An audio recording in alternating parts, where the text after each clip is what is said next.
जय हिंद दोस्तों, मैं राजकुमार आप सभी का स्वागत करता हूं ज्ञानपीठ जीके पॉइंट के इस यूट्यूब चैनल पर। तो दोस्तों आइए शुरू करते हैं एसएससी जीडी का एक और मॉक टेस्ट। और इससे पहले मैंने जो भी मॉक टेस्ट अपलोड किए हैं वो आप प्लेलिस्ट में जाके देख सकते हैं। तो चलिए बिना देर किए शुरू करते हैं एसएससी जीडी का एक और mock test. Mock test number 8 है ये। और इससे पहले मैंने 7 मॉक टेस्ट अपलोड किए हैं जीडी स्पेशल। दोस्तों आपके जीडी में जो जीके के क्वेश्चन आने वो 20 क्वेश्चन आने, लेकिन मेरी कोशिश है कि मैं आपको ज़्यादा से ज़्यादा प्रैक्टिस कराऊं। तो उसी क्रम में बिना देर के शुरू करते हैं आज का मॉक टेस्ट। पहला क्वेश्चन, सम्राट अशोक द्वारा निर्मित बराबर की गुफाओं में कौन एक नहीं है। दोस्तों सम्राट अशोक के द्वारा बराबर की गुफाएं बनवाई गई और ये बिहार में है बराबर की गुफाएं। इसमें हमें बताना है कि इन गुफाओं में से कौन सी गुफा नहीं है। तो देखें, सुदामा गुफा इसमें शामिल थी, उसके अतिरिक्त कर्ण चोपर गुफा और विश्व जेपारी गुफा, लेकिन नागार्जुनी गुफाएं बराबर की गुफाओं का हिस्सा नहीं है। याद रखिएगा option B is the right answer पहले का, तो ये आप याद रखें। दोस्तों बात करें हम सम्राट अशोक की, तो सम्राट अशोक जो है इसने अपने 99 भाइयों की हत्या की और 99 भाइयों की हत्या करने के बाद ये मौर्य साम्राज्य की गद्दी पर बैठा था। सम्राट अशोक को देवानाम प्रियदर्शी भी कहा गया है। देवानाम प्रियदर्शी, ये इंपॉर्टेंट है, ये पूछा जाता है आपसे। देवानाम प्रियदर्शी ये सम्राट अशोक का नाम है। दोस्तों सम्राट अशोक को भारत में शिलालेखों का जनक भी कहा गया है, फादर ऑफ इंस्क्रिप्शन। शिलालेखों का जनक कौन है, तो वो है आपका सम्राट अशोक। सम्राट अशोक को शिलालेखों का जनक कहा गया। दोस्तों सम्राट अशोक की जो शिलालेख हैं वो 1837 ईस्वी में किसने पढ़े थे, तो सबसे पहले जिस व्यक्ति ने पढ़े वो है आपका जेम्स प्रिंसेप। जेम्स प्रिंसेप के द्वारा सम्राट अशोक के जो शिलालेख हैं ये पढ़े गए थे। ठीक है दोस्तों। दोस्तों सम्राट अशोक ने बौद्ध धर्म को स्वीकार किया 261 ईसा पूर्व, जब कलिंग का युद्ध इसने लड़ा राजा खारवेल के साथ। तो उसके बाद में इन्हें युद्ध घोष की नीति को त्याग के धम्म की नीति अपना ली और ये बौद्ध भिक्षु मतलब बौद्ध धर्म को अपना चुका था। तो कलिंग का युद्ध कब लड़ा गया था, 261 ईसा पूर्व में, और ये दया नदी के किनारे हुआ था। याद रखना, दया नदी के किनारे कलिंग का युद्ध लड़ा गया था, वेरी इंपॉर्टेंट। दोस्तों मैं एक चीज़ आपको और बता दूं, जो अशोक है, अशोक ने जहां पर गौतम बुद्ध का जन्म हुआ था लुम्बिनी, लुम्बिनी में रुम्मनदेही स्तंभ भी बनवाया था।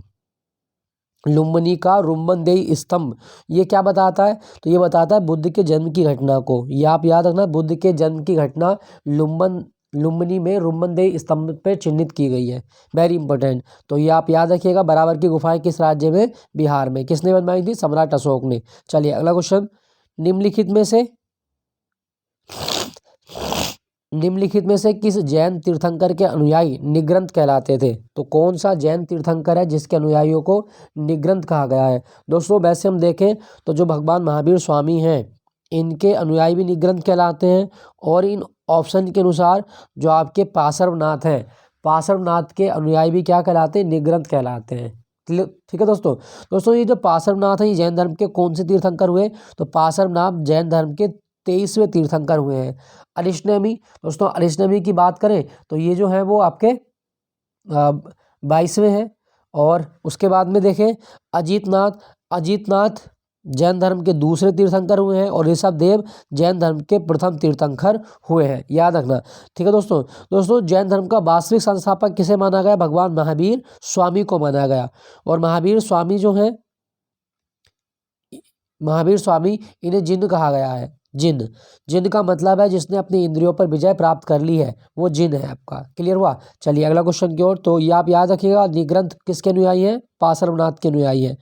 भारत की सबसे बड़ी तटीय झील कौन सी है, भारत की सबसे बड़ी तटीय झील, सबसे बड़ी तटीय झील बतानी है भारत के अंदर। दोस्तों हम बात करें भारत में सबसे बड़ी तटीय झील की, तो वो है आपकी चिल्का झील। दोस्तों चिल्का झील ये उड़ीसा में है और ये महानदी डेल्टा के दक्षिण में स्थित है। चिल्का झील महानदी डेल्टा के दक्षिण में स्थित है, याद रखना। भारत की पहली रामसर साइट जो बनी थी वो कौन सी थी, वो चिल्का झील थी। दोस्तों चिल्का झील में इरावड्डी डॉल्फिन पाई जाती है, याद रखना इसके बारे में। इरावड्डी डॉल्फिन चिल्का झील में प्रसिद्ध है ये, और ये खारे पानी की डॉल्फिन होती है। दोस्तों भारत में जो चिल्का झील है, चिल्का झील पर नलवन पक्षी विहार भी है। नलवन पक्षी विहार ये चिल्का झील पर स्थित है। क्लियर हुआ। और चिल्का झील का आकार नाशपाती के समान है, याद रखना। बुलर झील भारत में ताजे पानी की सबसे बड़ी झील है बुलर झील, और बुलर झील मिलेगी जम्मू कश्मीर में। बुलर झील को पानी मिलता है झेलम नदी से, वेरी इंपॉर्टेंट। झेलम नदी बुलर झील को पानी देती है। उसके बाद में आपका पुलिकट झील। दोस्तों पुलिकट झील आंध्र प्रदेश और तमिलनाडु की सीमा पर बहती है। पुलिकट झील आंध्र प्रदेश और तमिलनाडु की सीमा पर बैठती है। दोस्तों इसरो का श्री सतीश धवन अंतरिक्ष प्रक्षेपण केंद्र किस द्वीप पर है? हरिकोटा द्वीप पर। और हरिकोटा द्वीप किस झील के किनारे है? तो हरिकोटा द्वीप पुलिकट झील के किनारे है, याद रखना। दोस्तों झीलों का अध्ययन क्या कहलाता है? तो झीलों का अध्ययन कहलाता है लिम्नोलॉजी। झीलों का अध्ययन लिम्नोलॉजी कहलाता है, याद रखिएगा। क्लियर। और भारत की सबसे बड़ी झील कौन सी है? वेम्बनाड झील। भारत में सबसे बड़ी झील है वेम्बनाड झील, जो कि केरल में है। लगभग 96.5 किलोमीटर इसकी लंबाई है, जो कि भारत के अंदर सबसे बड़ी झील मानी जाती है। तो इसका सही जवाब क्या होगा? Option B. अगला क्वेश्चन, भारतीय उपमहाद्वीप में सम्मिलित देशों की संख्या कितनी है? दोस्तों भारतीय उपमहाद्वीप में जो देश शामिल हैं इनकी संख्या आपकी 5 देशों को भारतीय उपमहाद्वीप में शामिल किया गया है। मैप में देखें तो जैसे आपका नेपाल है, भूटान है, बांग्लादेश है, पाकिस्तान है, और भारतीय उपमहाद्वीप के नीचे कौन सा मिलेगा आपको? तो ये हो गया आपका श्रीलंका। इन 5 देशों, और ये एक आपका भारत तो खैर भारतीय उपमहाद्वीप में आती है। तो ये 5 देश हैं मेनली, आप देख सकते हैं। अरब सागर है, ये बंगाल की खाड़ी है। ठीक है दोस्तों, तो 5 देश हैं आपके भारतीय उपमहाद्वीप में। अगला प्रश्न, धौलाधार व मसूरी हिमालय श्रेणी के किस रेंज में आते हैं? धौलाधार और मसूरी जो आते हैं ये कौन से हिमालय में आते हैं? दोस्तों हम बात करें इन दोनों शहरों के बारे में, तो ये आते हैं आपके लघु हिमालय में। सही जवाब होगा आपका ऑप्शन सी, लघु हिमालय। दोस्तों लघु हिमालय को मध्य हिमालय भी कहा जाता है। इसी में नैनीताल आता है, रानीखेत और अल्मोड़ा, ये सब जो है वो लघु हिमालय के अंतर्गत आते हैं, ये भी आप याद रखना। दोस्तों हम बात करें ट्रांस हिमालय, तो ट्रांस हिमालय में जो सबसे इंपॉर्टेंट है वो कराकोरम रेंज ट्रांस हिमालय में आती है। कराकोरम रेंज, लद्दाख श्रेणी जो आती है ये भी ट्रांस हिमालय का भाग है। इसके अतिरिक्त जांस्का श्रेणी ये भी ट्रांस हिमालय का भाग है, तो ये भी आप याद रखें। सियाचिन भी ट्रांस हिमालय का भाग है, याद रखिएगा। उसके बाद में आपका बृहद हिमालय। दोस्तों जो बृहद हिमालय इसे हिमाद्री भी कहा जाता है, बृहद हिमालय को हिमाद्री भी कहा जाता है। ठीक है दोस्तों, और इसके बाद में लिखा गया शिवालिक। हिमालय का जो आउटर हिस्सा है, आउटर हिमालय, उसको शिवालिक कहा जाता है, याद रखेगा। शिवालिक आउटर हिमालय होता है। चलिए अगले प्रश्न की ओर, निम्नलिखित में से किस द्वीप को अग्निद्वीप कहा जाता है? दोस्तों अग्निद्वीप किसका नाम है? तो अग्निद्वीप कहा जाता है आइसलैंड को। आइसलैंड को अग्निद्वीप की संज्ञा दी गई है। दोस्तों आइसलैंड की जो राजधानी है वो क्या है? रेक्जाविक। आइसलैंड की राजधानी है रेक्जाविक, याद रखिएगा। रेक्जाविक इसकी राजधानी है, यूरोप में स्थित है आइसलैंड। उसके बाद में यहाँ पे लिखा गया आपका ग्रीनलैंड। दुनिया का सबसे बड़ा द्वीप है ग्रीनलैंड, और ग्रीनलैंड डेनमार्क के अधीन है, ये आप याद रखिएगा। इसकी राजधानी क्या है? ग्रीनलैंड की राजधानी है नूक। क्या राजधानी है? नूक। उसके बाद में बात करें, यहाँ पे लिखा गया हवाई द्वीप। दोस्तों हवाई द्वीप में पैसिफिक की जो रिंग्स ऑफ फायर है वो स्थित है, और हवाई में दुनिया का सबसे बड़ा सक्रिय ज्वालामुखी था मोना लोआ, अभी फटा था। तो हवाई द्वीप, इसकी राजधानी क्या है? होनोलुलु। हवाई की राजधानी है होनोलुलु, याद रखिएगा, वेरी इंपॉर्टेंट। बोर्नियो द्वीप इंडोनेशिया का द्वीप है, और इंडोनेशिया की नई राजधानी नुसंतारा कौन से द्वीप पर होगी? बोर्नियो द्वीप पर स्थित है। तो इसका सही जवाब क्या होगा? अग्निद्वीप किसे कहा जाता है? आइसलैंड को कहा जाता है अग्निद्वीप। चलिए अगला क्वेश्चन,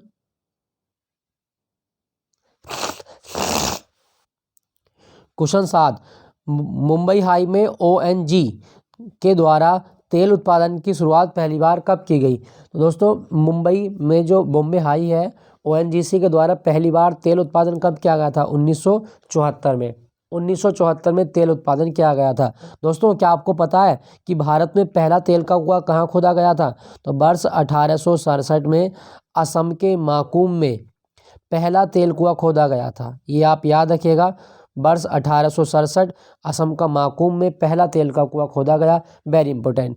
ठीक है दोस्तों यहाँ पे कुछ सन लिखी गई है, जैसे 1982। अगर आपसे पूछे कि नाबार्ड की स्थापना कब की गई? 1982। भारत में आयात निर्यात बैंक कब बना था?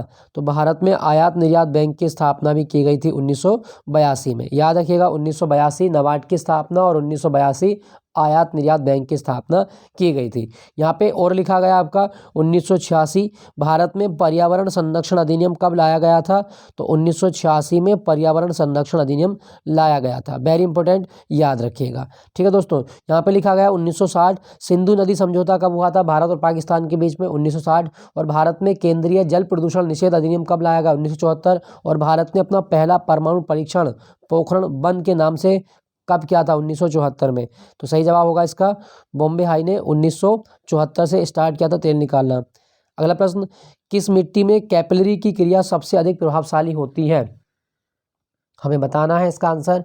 तो सही जवाब होगा आपका ऑप्शन बी, बलुई मिट्टी में जो केशिका की क्रिया है वो सबसे ज़्यादा देखी जाती है।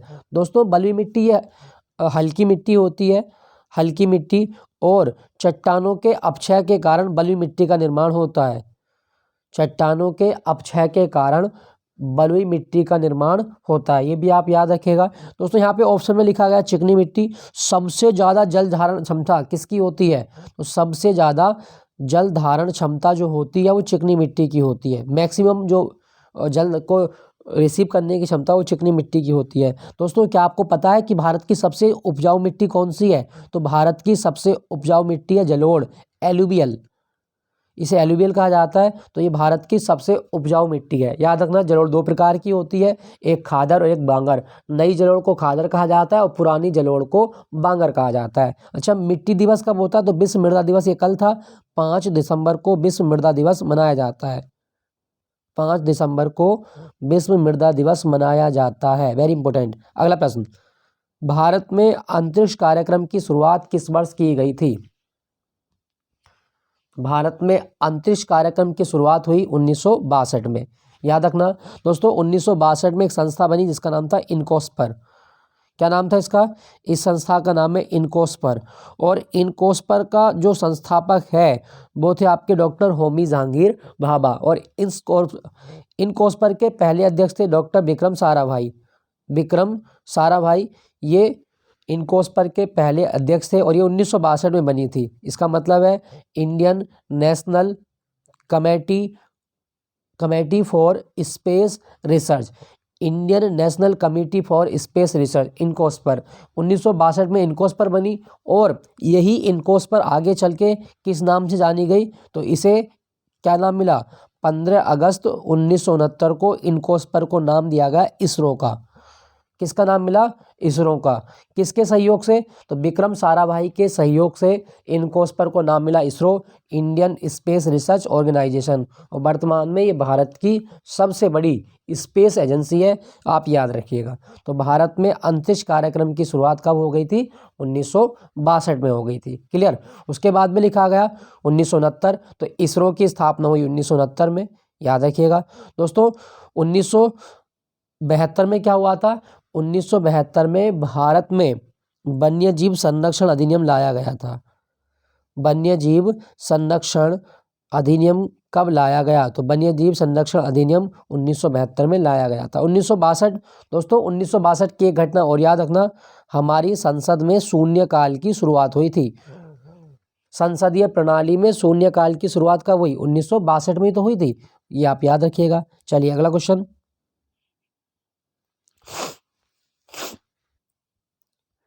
इंटरनेट पर उपलब्ध होने वाला पहला समाचार पत्र कौन सा था? दोस्तों 10 का सही जवाब होगा आपका द हिंदू।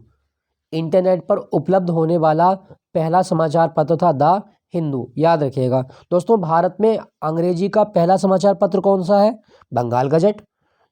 बंगाल गजट किसने शुरू किया था?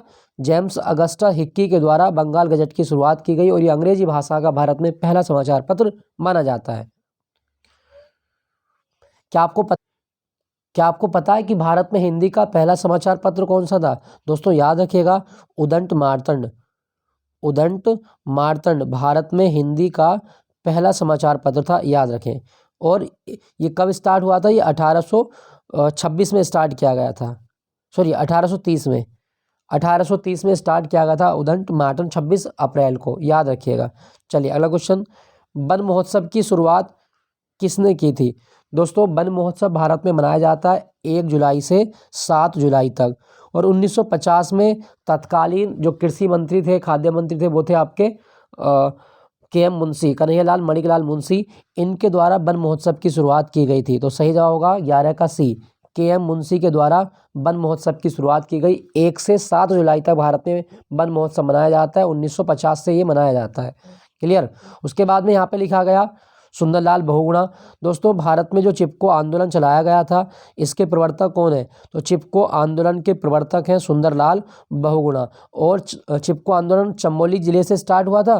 हालांकि उस टाइम पे उत्तर प्रदेश था, लेकिन आज के समय उत्तराखंड है। 1973 में चिपको आंदोलन का नारा था the ecology is permanent economy, the ecology is permanent economy, ये आप याद रखिएगा, इज परमानेंट इकोनॉमी। और ये जो चिपको आंदोलन है ये फेमिनिस्ट मूवमेंट था। इसमें महिलाओं की बहुत बड़ी भागीदारी देखी गई थी। तो the ecology is permanent economy, ये चिपको आंदोलन का नारा था। दोस्तों मेधा पाटेकर जुड़ी है नर्मदा बचाओ आंदोलन से, नर्मदा बचाओ आंदोलन से जुड़ी है मेधा पाटेकर, याद रखिएगा। चलिए, तो इसका सही जवाब क्या होगा? के.एम. मुंशी ने वन महोत्सव की शुरुआत की थी। वन की सूची का विषय है, वन संवर्ती सूची का विषय है, याद रखिएगा, इंपॉर्टेंट है। चलिए अगले प्रश्न की ओर चलते हैं। क्या कहा गया अगले प्रश्न में? इसमें कहा गया विश्व की सर्वाधिक समस्यात्मक जलीय घास फूस कौन सी है? तो दोस्तों विश्व की सबसे समस्यात्मक जो जलीय घास है वो है आइकॉर्निया। आइकॉर्निया ये विश्व की सबसे समस्यात्मक घास है, याद रखिएगा। दोस्तों क्या आपको पता है कि कौन सी घास है जिसे बंगाल का आतंक कहा जाता है? बंगाल का आतंक किसे कहा गया है? तो एक घास होती है जिसका नाम है वाटर हियासिंथ। वाटर हियासिंथ को बंगाल का आतंक कहा जाता है, याद रखिएगा, वाटर हियासिंथ। ठीक है दोस्तों। और ये जो वाटर हियासिंथ है ये पानी में ऑक्सीजन के लेवल को कम कर देती है, याद रखेंगे इसके बारे में। तो विश्व की सबसे समस्यात्मक घास है आपकी आइकॉर्निया। अगला प्रश्न, निम्नलिखित में से कौन सा निवेश बाजार से संबंधित नहीं है? तो इनमें से कौन सी चीज़ है जो निवेश बाजार से संबंधित नहीं है? तो देखें दोस्तों, आपका जो पूंजी देनदारी प्रबंधन है ये निवेश बाजार से संबंधित नहीं होता। बाकी कैरी फॉरवर्ड, डिपॉजिटरी और बायबैक ये सारे निवेश बाजार से संबंधित है, लेकिन पूंजी देनदारी ये संबंधित नहीं है। अगला प्रश्न, जीएसटी परिषद के अध्यक्ष कौन होता है? दोस्तों जीएसटी परिषद का अध्यक्ष हमेशा भारत का वित्त मंत्री होता है। 14 का सही जवाब है आपका ऑप्शन डी, जीएसटी परिषद का अध्यक्ष है भारत का वित्त मंत्री। दोस्तों मैं आपको बता दूं जो जीएसटी परिषद होती है इसमें कुल कितने सदस्य होते हैं? तो इसमें कुल 33 सदस्य होते हैं, याद रखिएगा। और हम बात कर रहे हैं जीएसटी की, तो संविधान में एक संशोधन हुआ, 101वां संविधान संशोधन अधिनियम, ये आप याद रखिएगा। 2016 में ये अधिनियम लाया गया था और इसके द्वारा 1 जुलाई 2017 को भारत में जीएसटी लागू किया गया। जीएसटी जिस आर्टिकल में जोड़ा गया वो है आपका आर्टिकल 279A। 279A में जीएसटी का प्रबंधन किया गया है। और भारत में कौन सी समिति बनी थी जीएसटी के लिए? विजय केलकर समिति का गठन किया गया था जीएसटी के लिए। ठीक है दोस्तों भारत में जो जीएसटी है इसके कितने कंपोनेंट हैं? तो 4 कंपोनेंट हैं, CGST, SGST, UTGST और IGST। ये 4 कंपोनेंट है भारत में जीएसटी के। और भारत का जो जीएसटी मॉडल है वो कनाडा के मॉडल से लिया गया है, याद रखिएगा। और वर्ष 1954 में पहला देश फ्रांस बना था जिसने जीएसटी को लागू किया था। पहली बार जीएसटी लागू करने वाला देश है फ्रांस 1954 में। क्लियर। अच्छा, जीएसटी परिषद का मुख्यालय किस शहर में? नई दिल्ली में। अगर आपसे पूछा जाए कि जीएसटी परिषद का मुख्यालय कहाँ पर है? नई दिल्ली में, याद रखिएगा। दोस्तों यहाँ पे लिखा गया वित्त सचिव। 1 रुपये के नोट पर किसके साइन होते हैं? तो 1 रुपये के नोट पर वित्त सचिव के साइन होते हैं, याद रखना। मंत्रिपरिषद का अध्यक्ष कौन होता है? प्रधानमंत्री होता है। और आरबीआई के गवर्नर कौन है आज के समय? वो है आपके शक्तिकांत दास, याद रखिएगा। चलिए अगला प्रश्न, निम्नलिखित में से कौन सा प्रत्यक्ष कर का उदाहरण नहीं है? तो हमें बताना है कि कौन सा प्रत्यक्ष कर नहीं है। दोस्तों सेल टैक्स जो है ये प्रत्यक्ष कर नहीं होता, ये अप्रत्यक्ष कर है। दोस्तों यहाँ पे देखें तो ये प्रत्यक्ष कर है आपके और ये अप्रत्यक्ष कर है। आयकर, निगम कर, मृत्यु कर, उपहार कर, कृषि कर और उत्तराधिकार कर, ये सारे कैसे हैं आपके? प्रत्यक्ष कर। लेकिन अप्रत्यक्ष में बिक्री कर, आयात कर, उत्पादन कर, मनोरंजन कर और सेवा कर ये शामिल है। तो ये आप याद रखना। खैर जीएसटी भी एक प्रकार का कैसा है, जीएसटी भी अप्रत्यक्ष कर है, याद रखना। चलिए फिर एक क्वेश्चन आपके लिए, भारत में अप्रत्यक्ष कर बोर्ड कब बना था? भारत में अप्रत्यक्ष कर बोर्ड कब बना था? Central board of indirect tax, ये कब बनाया गया था? सीबीआईसी। ये आपको बताना है कि भारत में central board of indirect tax कब बना था, आपके लिए क्वेश्चन है। ठीक है दोस्तों, चलिए अगले क्वेश्चन की ओर चलते हैं।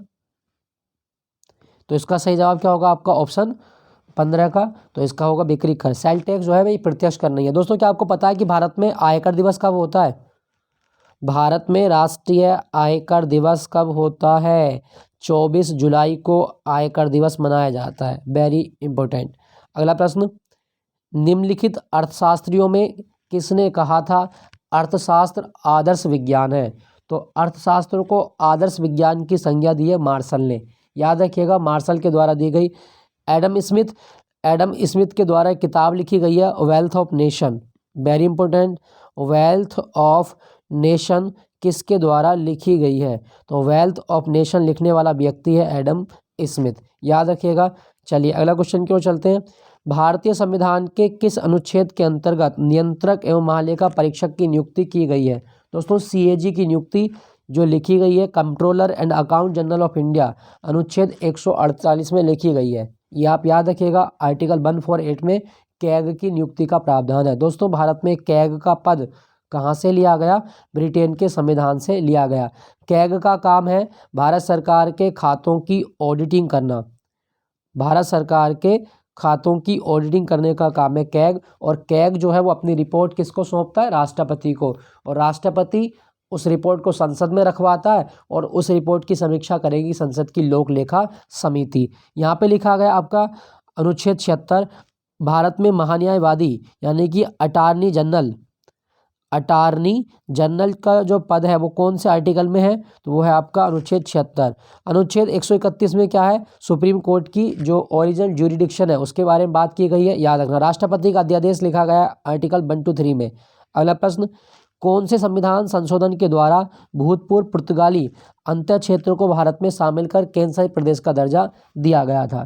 तो दोस्तों भारत में इसके लिए कौन सा संविधान संशोधन था? तो ये हुआ था आपका 10वां संविधान संशोधन, याद रखिएगा।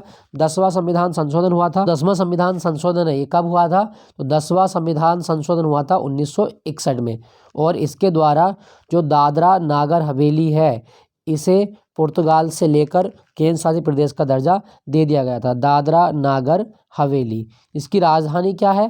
तो ये आप कमेंट में बताएंगे। सिलवासा है, कवरत्ती है, क्या है इसकी राजधानी वो आप कमेंट में लिख के बताइएगा। अगला प्रश्न, राजेंद्र प्रसाद संविधान सभा के निम्नलिखित में से किस समिति के अध्यक्ष नहीं थे?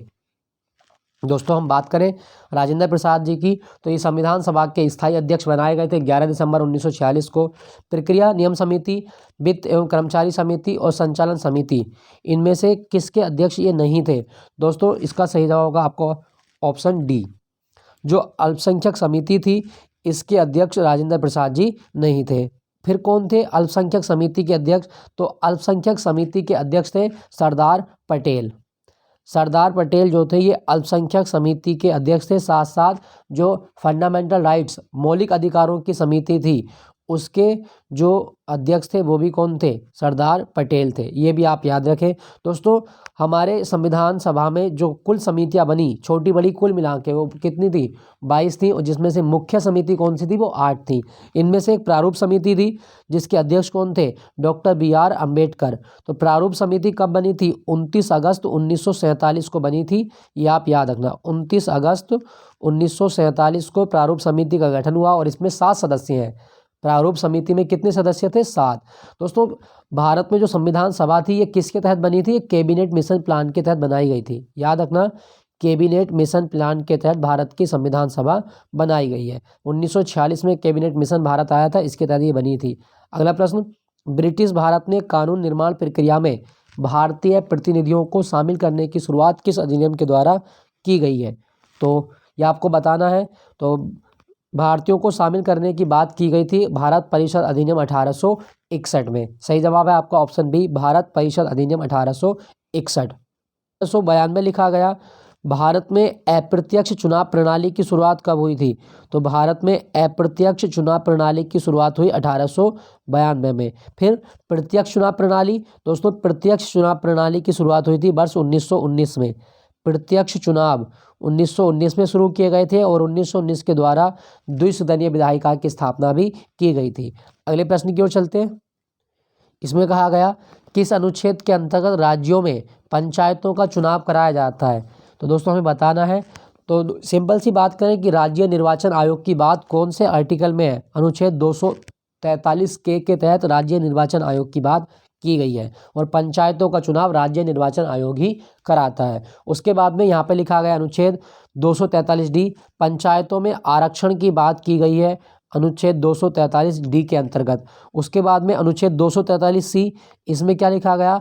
अनुच्छेद 243C में पंचायतों की संरचना के बारे में उल्लेख किया गया है, याद रखिएगा। दोस्तों भारत में पंचायती राज को संवैधानिक दर्जा जो मिला था वो 73वें संविधान संशोधन अधिनियम 1992 के तहत मिला था और भारत में 24 अप्रैल को पंचायती राज दिवस मनाया जाता है। 24 अप्रैल को पंचायती राज दिवस मनाया जाता है, याद रखिएगा। ठीक है दोस्तों, भारत में कितने स्तर की पंचायती राज व्यवस्था है? 3 स्तर की, जिला पंचायत, ब्लॉक समिति और ग्राम पंचायत। दोस्तों भारत में एक समिति थी, बलवंत राय मेहता समिति, इसकी सिफारिश पर भारत में 3 स्तर की पंचायती राज प्रणाली लागू की गई थी, याद रखिएगा। अगला प्रश्न है, संविधान सभा के गठन का विचार सबसे पहले किसने रखा था? दोस्तों संविधान सभा के गठन का विचार वर्ष 1934 में सबसे पहली बार रखा गया था एम.एन. रॉय के द्वारा। एम.एन. रॉय के द्वारा रखा गया, वेरी वेरी इंपॉर्टेंट। ठीक है दोस्तों, संविधान सभा कब बन गई थी? तो 1946 में कैबिनेट मिशन के तहत संविधान सभा का गठन कर दिया गया था। यहाँ पे लिखा गया लाला लाजपत राय, इनके किताब याद रखना, the unhappy India. The unhappy India ये किसके द्वारा लिखी गई है? तो लाला लाजपत राय की किताब है द अनहैप्पी इंडिया। दोस्तों इन्होंने वर्ष 1894 में पंजाब नेशनल बैंक की स्थापना भी की थी। पीएनबी की स्थापना लाला लाजपत राय के द्वारा की गई। पंजाब केसरी कहा जाता है और पंजाब नेशनल बैंक का मुख्यालय राजेंद्र पैलेस नई दिल्ली में है। कहाँ पर है? राजेंद्र पैलेस नई दिल्ली में है पंजाब नेशनल बैंक का मुख्यालय। यहाँ पे लिखा गया आपका दादा भाई नौरोजी, ग्रैंड ऑलमैंड ऑफ इंडिया कहा जाता है। Poverty and un British rule इनकी किताब है और कांग्रेस में स्वराज शब्द का प्रयोग इन्होंने सबसे पहली बार किया था। राष्ट्रीय आय की गणना इन्होंने सबसे पहली बार की थी 1867 में और इन्होंने बताया था कि भारत में 20 रुपये प्रति व्यक्ति आया वार्षिक। दादा भाई नौरोजी का एक पत्र भी है रस्तगुप्तार, ये भी आप याद रखना, रस्तगुप्तार, ये पूछ लेता है एग्जाम में। 1892 में हाउस ऑफ कॉमन के सदस्य बने थे ब्रिटेन में, ये भी आप याद रखें। महात्मा गांधी, इनकी आत्मकथा का नाम है सत्य के साथ मेरे प्रयोग और महात्मा गांधी के पत्र जैसे हिंद स्वराज है, नवजीवन है, नवजीवन, हिंद स्वराज, हरिजन ये भी बड़ा इंपॉर्टेंट है। ठीक है दोस्तों, तो ये आप याद रखिएगा। गांधी जी की समाधि का नाम है राजघाट, नई दिल्ली में है राजघाट, ये भी आप याद रखिएगा। ठीक है दोस्तों, चलिए अगले प्रश्न की ओर। क्या बता सकते हैं कि गांधी जी ने कांग्रेस के एकमात्र अधिवेशन की अध्यक्षता कब की थी? 1924 में बेलगांव अधिवेशन हुआ था और बेलगांव अधिवेशन में गांधी जी अध्यक्ष थे कांग्रेस के, याद रखिएगा। अगला प्रश्न, अवशिष्ट शक्तियों का केंद्र में निहित होने का सिद्धांत भारतीय संविधान में किस देश से लिया गया है? मतलब अवशिष्ट शक्ति कहाँ से ली गई? कनाडा से ली गई है। Option D is the right answer, Canada. Canada से हमने संघ की अवधारणा भी ली है, याद रखिएगा। और ब्रिटेन से हमने एकल नागरिकता की अवधारणा ली है। एकल नागरिकता के अतिरिक्त भारत में जो संसदीय प्रक्रिया है वो कहाँ से ली गई है? ब्रिटेन से। रिट कहाँ से ली गई? ब्रिटेन से। कैग का पद कहाँ से लिया गया? ब्रिटेन से। महान्यायवादी का पद कहाँ से लिया गया? ब्रिटेन से, ये भी आप याद रखिएगा। ठीक है दोस्तों, और यहाँ पे लिखा गया अमेरिका से प्रस्तावना का विचार लिया गया है। मौलिक अधिकार लिए गए अमेरिका से। उसके बाद में राष्ट्रपति पर महाभियोग की प्रक्रिया अमेरिका से ली गई है, ये भी आप याद रखें। उसके बाद में फ्रांस से लिया गया है स्वतंत्रता, समानता और बंधुता। ये जो फ्रांस की क्रांति का नारा था, स्वतंत्रता, समानता, बंधुता, ये हमने फ्रांस से लिया है। कनाडा से हमने राज्यपाल का पद भी लिया है, याद रखना। तो अवशिष्ट सूची कहाँ से ली है? कनाडा से ली गई है। अगला प्रश्न, चंद्रगुप्त मौर्य के विरुद्ध चाणक्य ने जो चालें चली उनकी विस्तृत कथा किसमें मिलती है? दोस्तों मुद्रा राक्षस एक ग्रंथ है जो संस्कृत भाषा में लिखा गया विशाख दत्त के द्वारा। विशाख दत्त ने मुद्रा राक्षस ग्रंथ लिखा और इसमें चंद्रगुप्त के पराक्रमों की कहानियां लिखी गई हैं, याद रखना। चंद्रगुप्त मौर्य के पराक्रम लिखे गए हैं मुद्रा राक्षस में। इंपॉर्टेंट है, यहाँ पे लिखा गया आपका अर्थशास्त्र कौटिल्य या विष्णुगुप्त के द्वारा अर्थशास्त्र लिखा गया। इंडिका मैगस्थनीज ने इंडिका लिखी है, याद रखिएगा। ये सेल्यूकस निकेटर का एक दूत है, ये भी आप याद रखिएगा। अगला क्वेश्चन, हड़प्पा लिपि में बड़े आकार के 10 चिन्हों वाला एक शिलालेख कहाँ से प्राप्त हुआ है? तो 10 चिन्हों वाला शिलालेख कहाँ से प्राप्त हुआ? इसका सही जवाब होगा आपका ऑप्शन बी, धोलावीरा से प्राप्त हुआ है। दोस्तों धोलावीरा जो जगह है ये यूनेस्को की एक हेरिटेज साइट भी है और ये गुजरात में मिलेगी आपको। खादिर बेट द्वीप पर स्थित है धोलावीरा, खादिर बेट द्वीप पर स्थित है धोलावीरा। ये एकमात्र ऐसा नगर था धोलावीरा जो 3 भागों में विभाजित था। याद रखना, सिंधु सभ्यता का एकमात्र नगर जो 3 भागों में विभाजित था, 1 2 3 इस तरह से। और धोलावीरा से खेल का मैदान भी प्राप्त हुआ है, ये आप याद रखिएगा। लोथल सिंधु घाटी सभ्यता का जो पोर्ट है, जो बंदरगाह है वो है लोथल, और लोथल गुजरात में भोगवा नदी के किनारे स्थित था, ये भी याद रखिएगा। लोथल में क्या बना? भारत का पहला राष्ट्रीय समुद्री संग्रहालय बना है। लोथल के अंदर भारत का पहला राष्ट्रीय समुद्री संग्रहालय भी बनाया गया है। Very very important, national maritime museum. Rakhigarhi Sindhu घाटी सभ्यता का सबसे बड़ा स्थल माना जाता है भारत में, हरियाणा के हिसार जिले में है, याद रखिएगा। बनावली ये भी हरियाणा में है, फतेहाबाद जिले में आपको मिलेगा बनावली, और ये सरस्वती नदी के किनारे, राखीगढ़ी भी और बनावली भी, याद रखिएगा। अगला प्रश्न, समुद्रगुप्त के प्रयाग प्रशस्ति वाले स्तंभ पर निम्नलिखित में से किसका उल्लेख मिलता है? तो कौन सा मुगल सम्राट है जिसका उल्लेख हरिसेन के द्वारा लिखित प्रयाग प्रशस्ति अभिलेख में मिलता है? तो 26 का सही जवाब होगा आपका ऑप्शन बी, जहांगीर। जहांगीर का उल्लेख मिलता है इसमें। दोस्तों समुद्रगुप्त को भारत का नेपोलियन कहा जाता है, और भारत का नेपोलियन किसने कहा था? तो भारत का नेपोलियन समुद्रगुप्त को कहा था B.A. स्मिथ ने। B.A. स्मिथ के द्वारा नेपोलियन की संज्ञा दी गई है समुद्रगुप्त को, याद रखिएगा। Very very important. दोस्तों हम बात करें समुद्रगुप्त, इसको अपने सिक्कों पर बीणा बजाते हुए दर्शाया जाता है, कविराज की उपाधि इसने धारण की है, ये भी आप याद रखिएगा। दोस्तों और बताऊं, यहाँ पे अकबर लिखा गया है। अकबर ने दहसाला व्यवस्था शुरू की थी और मनसबदारी प्रणाली अकबर के द्वारा शुरू की गई। 1582 ईस्वी में दीन ए इलाही धर्म स्टार्ट किया गया था। 1601 में बुलंद दरवाजा अकबर ने बनवाया था, ये भी आप याद रखिएगा। तबला बजाने में महारत हासिल रखता था अकबर, ठीक है दोस्तों। और यहाँ पे लिखा गया जहांगीर शराबी राजा है और पेंटिंग बहुत पसंद करता है। इसके काल में मुगल जो पेंटिंग थी वो बहुत ज़्यादा ऊंचाइयों पर पहुंची। जंजीर आदिल मतलब न्याय की जंजीर लगवाई थी जहांगीर ने, न्याय की जंजीर। जहांगीर ने अपनी आत्मकथा खुद लिखी और ये फारसी भाषा में लिखी थी इसने, ये भी आप याद रखिएगा। औरंगजेब लिखा गया, जिंदा पीर कहा जाता है। जिंदा पीर, गुरु तेग बहादुर की गर्दन काट दी है औरंगजेब ने। औरंगजेब ने अपनी जो बेगम है उसका मकबरा बनवाया था और उसे राबिया उद्दौलानी का मकबरा कहा जाता है। दक्कन का ताज, ये भी आप याद रखिएगा। शाहजहाँ ताजमहल इन्होंने बनवाया था। शाहजहाँ के बचपन का नाम खुर्रम है और इनकी पत्नी है जिसका नाम है आपका अर्जुमंद बानो बेगम। अर्जुमंद बानो बेगम, जिन्हें प्यार से क्या नाम मिला? मुमताज़ महल। तो मुमताज़ महल की याद में क्या बनवाया था? ताजमहल बनवाया था आगरा में शाहजहाँ के द्वारा, याद रखिएगा। और इनके काल में एक बर्नियर और टबर्नियर जो फ्रेंच पर्सन थे, मतलब फ्रांसीसी यात्री भारत आए थे, बर्नियर और टबर्नियर, ये आप याद रखिएगा। चलिए अगले प्रश्न की ओर। खजुराहो के मंदिर का संबंध किससे है? दोस्तों खजुराहो के मंदिर मध्य प्रदेश में मिलेंगे आपको, छतरपुर जिले में, छतरपुर जिले में। और ये हिंदू, जैन और बौद्ध धर्म का प्रतिनिधित्व करते हैं। तो 27 का सही जवाब होगा आपका ऑप्शन। इसमें कौन कौन से? एक हिंदू और जैन मंदिरों का प्रतिनिधित्व करते हैं खजुराहो के मंदिर। और खजुराहो के मंदिर जो है ये चंदेल वंश के राजपूत राजाओं ने बनवाए थे। चंदेल राजपूतों के द्वारा खजुराहो के मंदिर बनवाए गए हैं। Very very important. तो इसका सही जवाब क्या होगा? हिंदू और जैन धर्म से संबंधित है, ऑप्शन डी। अगला प्रश्न, द्वितीय संगम का आयोजन कहाँ किया गया था? दोस्तों द्वितीय संगम का आयोजन किया गया था आपका कपाटपुरम में, याद रखना। द्वितीय संगम कपाटपुरम। पहली जो संगम है वो मदुरई में हुई थी, पहली मदुरई। उसके बाद में आपका तीसरी वाली कहाँ हुई थी? तो वो हुई थी तैनम मदुरई। तीसरी वाली हुई थी तैनम मदुरई, ये भी आप याद रखें। दोस्तों क्या मतलब है संगम का? दोस्तों तमिल साहित्य के लिए जो मीटिंग होती थी उनको बोला गया तमिल संगम। तो तमिल साहित्य की मीटिंग है, याद रखिएगा, तमिल साहित्य।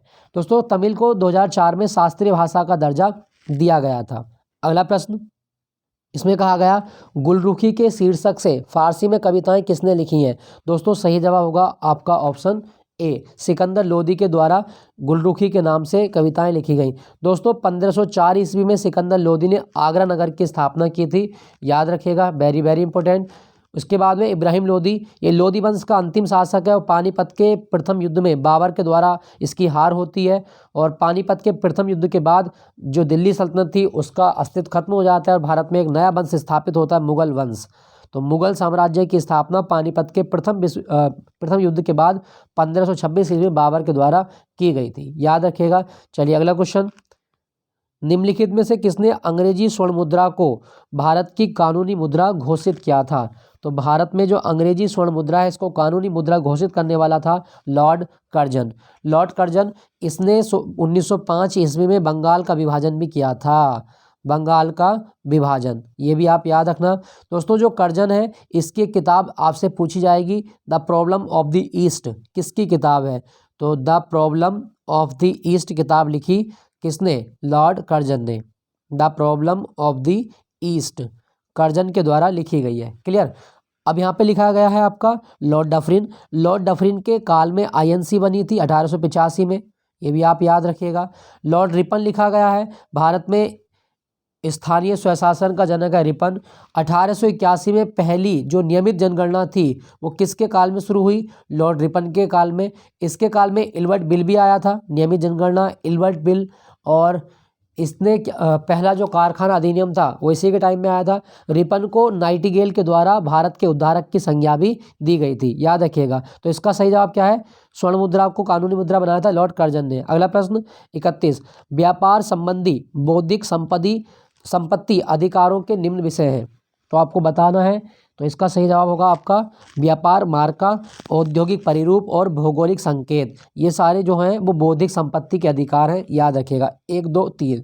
चलिए अगला क्वेश्चन, यहाँ पे लिखा गया है सूची 1 को सूची 2 से मिलान करना है। ये कुछ विद्रोह हैं भारत के और ये हमें मिलान करने हैं। दोस्तों हम बात करें जो फकीर विद्रोह है ये कहाँ पर हुआ था? तो फकीर विद्रोह हुआ था सन 1776 में बंगाल में, मजनू शाह और चिराग अली शाह के द्वारा।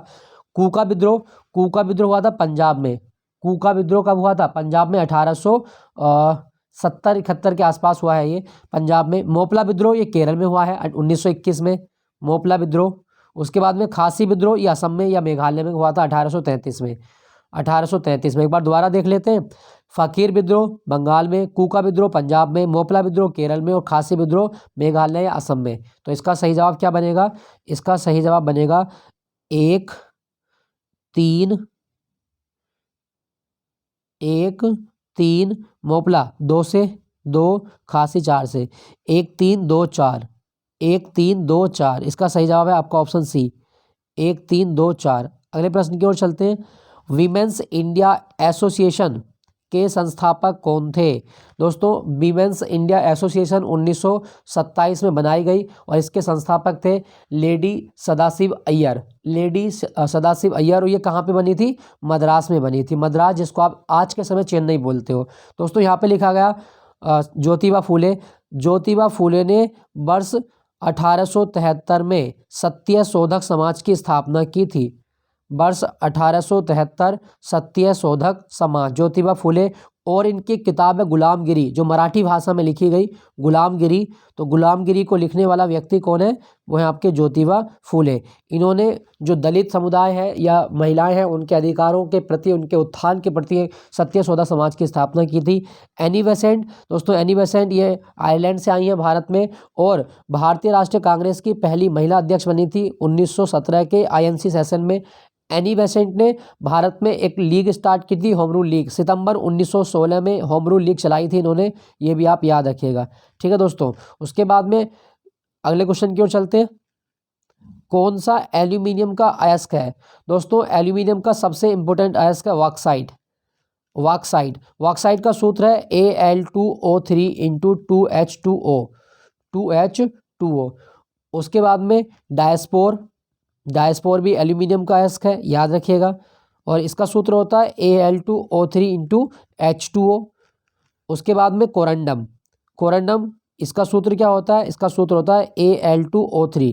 ये एल्यूमिनियम का अयस्क है, कोरेंडम। दोस्तों हमारे क्रस्ट में जो सबसे ज़्यादा धातु मिलेगी वो कौन सी मिलती है, वो एल्यूमिनियम मिलती है। याद रखना, क्रस्ट में मिलने वाली धातु जो भार के अनुसार सबसे ज़्यादा है वो एल्यूमिनियम होती है।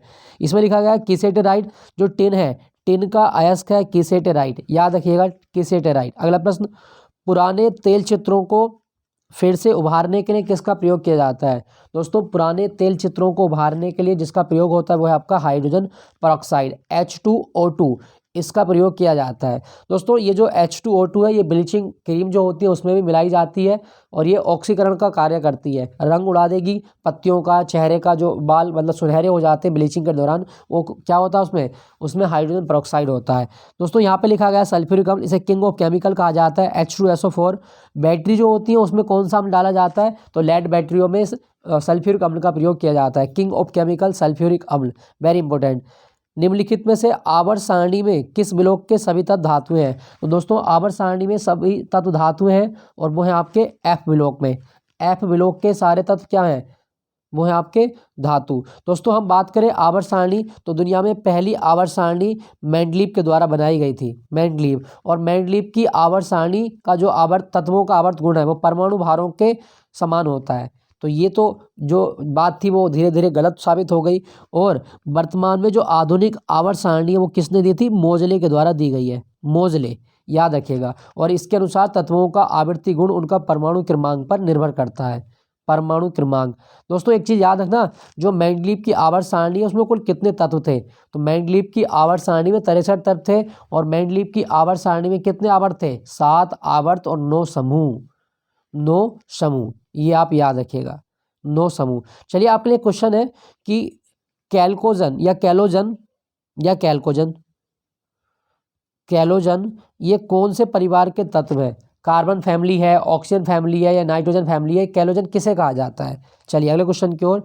निम्नलिखित में से किस रूप में विदेशी मुद्रा का प्रभाव भारतीय संदर्भ में अधिक उड़नशील कहा जा सकता है। तो दोस्तों विदेशी मुद्रा का जो प्रभाव है उड़नशील होगा कब, तो हम देखें जब अनिवासी भारतीय जमा मतलब हो और विदेशी पोर्टफोलियो निवेश हो, तो ये कैसी आपकी उड़नशील संपत्ति है, एक तरीके से मुद्रा का उड़नशील प्रभाव है। तो बी और सी दोनों इसके सही जवाब हैं आपके। एक लेंस की क्षमता 2 डायोप्टर की है। चलिए लेंस की क्षमता कितनी, 2 डायोप्टर की। तो लेंस की किस्म या प्रवृत्ति क्या होगी और फोकल लंबाई क्या होगी। अच्छा दोस्तों लेंस की क्षमता P बराबर होता है 1/f, 1/f, और f किस में दी गई हो, मीटर में दी गई हो। अब देखें लेंस की क्षमता को कहा इसने कि लेंस की क्षमता है 2 डायोप्टर। चलिए 1/f ये आपको हो गया। देखो हमेशा प्लस में आए हैं तो प्लस का मतलब है कि लेंस क्या है आपका, लेंस है आपका उत्तल, क्योंकि जिस लेंस की क्षमता प्लस में होती है वो उत्तल होता है। तो इसको सोल्व कर लें, इसको हम सोल्व करेंगे तो ये कुछ ऐसा हो जाएगा, f को इधर ले जाएं तो f बराबर 1/2, 1/2 का मतलब 0.5, तो 0.5 मीटर क्या आएगी इसकी फोकस लंबाई आएगी फोकल की। और ये लेंस कैसा होगा, ये होगा उत्तल लेंस। तो इसका सही जवाब है आपका ऑप्शन ए, उत्तल लेंस। क्यों, क्योंकि प्लस में दिया है पहले ही आपसे। दोस्तों धूप के चश्मों की जो क्षमता है वो कितने डायोप्टर की होती है, धूप के चश्मों की क्षमता 0 डायोप्टर की होती है। याद रखना धूप के चश्मे 0 डायोप्टर के होते हैं, 0 डायोप्टर, याद रखिएगा। चलिए अगले प्रश्न की ओर। दाब बढ़ने से बर्फ के गलनांक पर क्या प्रभाव पड़ता है। दोस्तों हमें बताना है कि दाब बढ़ाएंगे हम तो बर्फ के गलनांक पर क्या प्रभाव पड़ेगा। दोस्तों पहले तो मैं एक चीज़ बता दूं, दाब जो होता है ये ऊष्मा के समानुपाती होता है, ठीक। उसके बाद दाब जो है वो गलनांक के समानुपाती होता है, जो गलनांक है इसके समानुपाती होता है दाब। यदि आप दाब बढ़ाएंगे तो गलनांक भी क्या होगा, बढ़ जाएगा। क्लियर।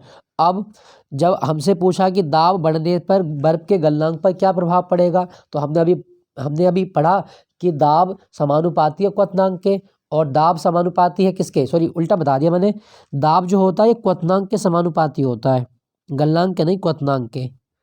दाब क्वथनांक के समानुपाती होता है और दाब व्युत्क्रमानुपाती होगा किसके, गलनांक के। ये भी आप याद रखना, व्युत्क्रमानुपाती है गलनांक के, दाब व्युत्क्रमानुपाती है गलनांक के। हमसे गलनांक की पूछा गया है। तो अगर हम दाब को बढ़ाएंगे तो गलनांक क्या होगा, घटेगा। और हमसे यही पूछा गया है कि दाब बढ़ने से बर्फ के गलनांक पर क्या प्रभाव पड़ेगा, तो क्या होगा, गलनांक घट जाएगा। 39 का सही जवाब है आपका ऑप्शन बी, घट जाएगा। लेकिन अगर क्वथनांक होता तो दाब और क्वथनांक दोनों एक दूसरे के समानुपाती होते हैं। दाब बढ़ाने पर क्वथनांक क्या होता, बढ़ जाता। क्वथनांक बढ़ जाता और गलनांक घटता है, याद रखिएगा। अगला प्रश्न, पायरोमीटर का प्रयोग किसके मापन में किया जाता है। दोस्तों पायरोमीटर का मतलब है कि बहुत ज़्यादा तापमान अगर है किसी वस्तु का तो उस तापमान को मापेंगे पायरोमीटर। जैसे सूर्य का ताप मापना है तो वो पायरोमीटर से मापेंगे। दोस्तों यहाँ पर लिखा गया भूकंप की तीव्रता। भूकंप की तीव्रता रिक्टर पैमाने पर व्यक्त की जाती है। रिक्टर पैमाने पर व्यक्त की जाती है भूकंप की तीव्रता। और सिस्मोलॉजी क्या होता है, भूकंप का अध्ययन सिस्मोलॉजी कहलाता है। ये भी आप याद रखिएगा, भूकंप का अध्ययन सिस्मोलॉजी। चलिए अगला प्रश्न लास्ट है, उत्पादक कीमत सूचकांक मापता है। तो दोस्तों उत्पादक कीमत सूचकांक मापता है उत्पादित वस्तुओं और सेवाओं की कीमत के औसत परिवर्तन को। Option A is the right answer. तो दोस्तों ये था आज का एसएससी जीडी का मॉक टेस्ट। जल्दी मिलूंगा आपको अगले मॉक टेस्ट के साथ, तो तब तक मेरे साथ बने रहिएगा। Thank you for watching Gyanpeeth ji के पॉइंट।